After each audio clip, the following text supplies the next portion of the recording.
Welcome to Zoom Racing World's 2011 Pennzoil Cup Series from Riverside International Raceway. The opening race, the first race, shows the field in motion already. John Dilks won the pole and leading the field to the green. And it looks like Blair Johnson on the outside of the first row is way behind. I can't believe they're going to give this a green flag. But they do, and it is John Dilks taking the lead immediately. Blair Johnson making up the ground very quickly. Maybe that was his plan, and he goes right to the front. They go through turn 1, heading to turn 2 in that short chute there. Blair Johnson and the number 18 Metal Militia Toyota from Shifnos Racing doing a tremendous job. You might remember Blair Johnson taking that crazy ride during the Monroe RC Series, Development Driver Series that is, and he had a horrible ride, but he survived it, and he's doing well as the field goes through turn 6. They're all bunched up behind Blair Johnson. Blair Johnson taking off, looking good.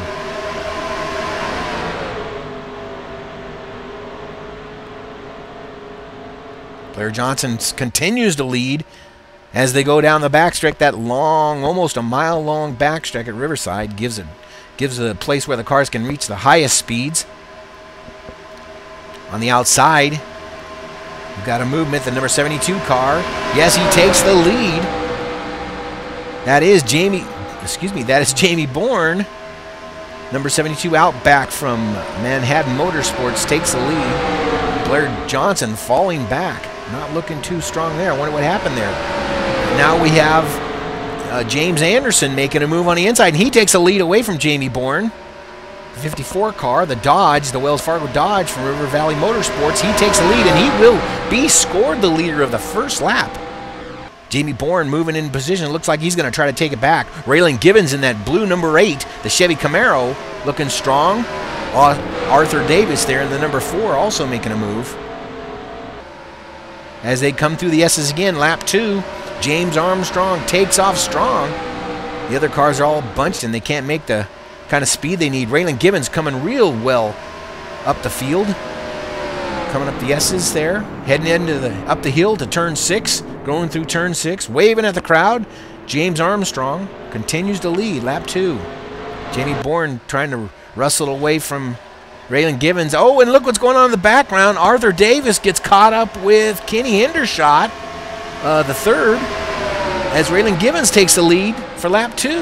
So as we take another look at this, it looks like Kenny Hendershot, the third, slid up a little bit as Arthur Davis was coming down. Arthur Davis hooks the 61, and they both take a ride right into that turn 9 wall as Carlos Rejos and several other drivers take a spin. Half the field is locked up in this mess. So now we're on board the 09 of Craig Bennett, the Tornado's Dodge, as he's trying to get through this big mess. He looks like he's found a way, and there's Kenny Hendershot, the third, right there in front of him. Unbelievably, every one of these cars finishes the race. Obviously, some of them didn't have quite what they started with, but they did finish the race. There were no DNFs in this race. So we want to look at this other section here. This is where, just as that accident is happening, obviously, Brandon Burns in the 07 saw what was going on, and he tried to get on the binders. Alan Desrosiers got into his rear end, and they caught up with Ingolf Nilsson. So it was just a big mess, but every one of these cars, like I said, did finish the race. So we go back to the live action. Raylan Gibbons leads, and they just keep battling it out. Them, the 72 and the 8 just keep going at each other over and over again. It's just this insane battle back and forth. They both end up leading 9 laps on the day. A great race indeed.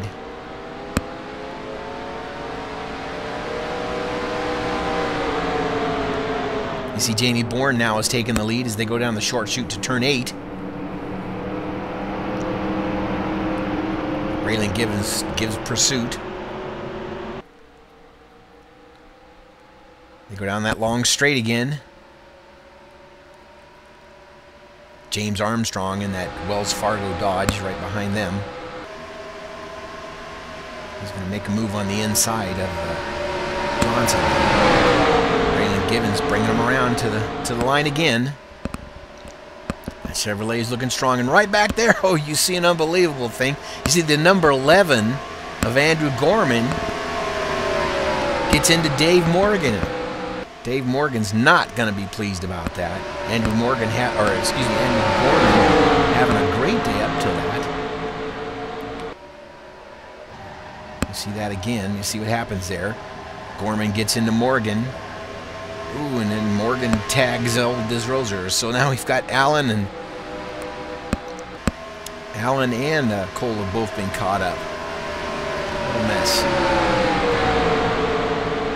Jamie Bourne's taking the lead, and you see Johnson get into Givens a little bit there. 3 wide coming off a 9 to the line. Raylan takes second. Jamie Bourne still leads.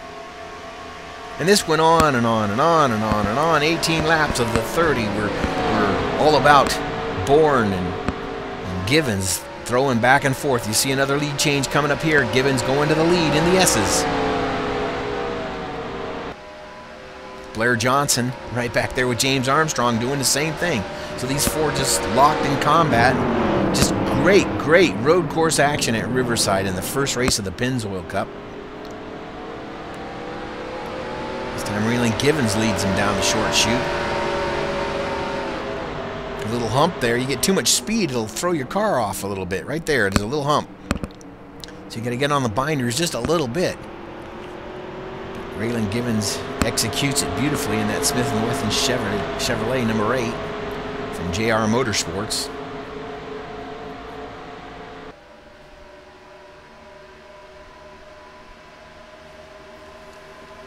Down the long straight again. This is part of Riverside's old drag strip. A lot of this is the runoff for the drag strip. Bourne making a move on the outside. Tough move to make. Givens has the desired position on the inside. Armstrong trying to pack it in the 54 right back there. Ooh, he's gets Bourne just a little bit lousy out there as they go into 9. Coming off the 9.